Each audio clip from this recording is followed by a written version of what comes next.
Chers amis, bonjour. Nous avons maintenant un nouveau ministre de l'Éducation nationale, Madame Belloubet, qui, outre le fait qu'elle a été à la justice, a été aussi recteur d'académie et qui donc connaît bien son sujet.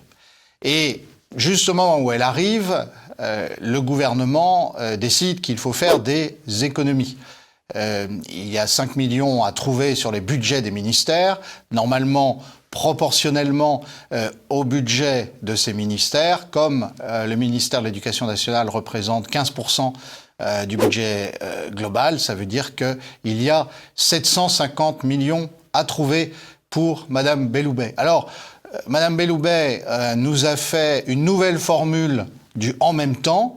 Elle l'a fait à sa manière, c'est le forcément, mais forcément. Je lis cette déclaration qu'elle a faite sur BFM.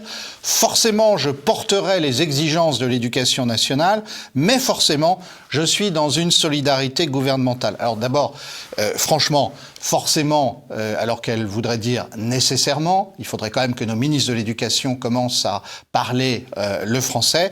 Et puis, qu'est-ce que ça veut dire? Je suis dans une solidarité gouvernementale. Bon, on va pas s'appesantir là-dessus. Il y aurait tout un sujet sur le gouvernement, entre le ministre des Affaires étrangères qui fait des fautes de français, tous ceux qui parlent la langue de bois, le ministre de l'économie qui s'essaie au roman érotique.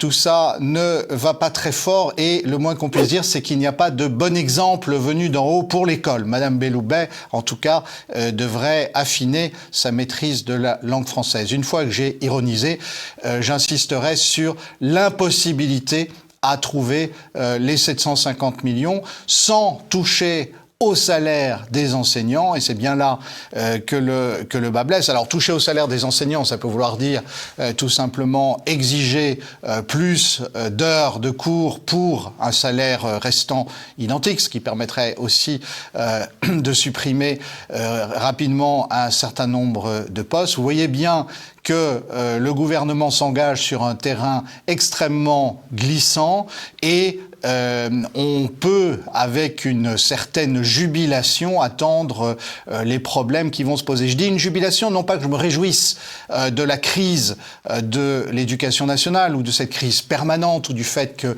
les ministres aient vraiment beaucoup de mal à changer les choses, mais parce que je crois qu'on ne peut pas continuer à maintenir les professeurs, ceux qui sont sur le terrain, dans un esprit d'adaptation permanente à des caprices gouvernementaux, parce que c'est bien de ça qu'il s'agit, puisqu'on avait M. Attal qui nous disait qu'il allait falloir des classes de niveau, qu'il allait falloir plus d'enseignants, puis tout d'un coup on a M. Le Maire qui nous dit que, eh bien, il va falloir faire des économies, et Mme Belloubet va devoir arbitrer forcément, mais forcément, en même temps. Enfin voilà un élément de plus de la crise de l'éducation nationale.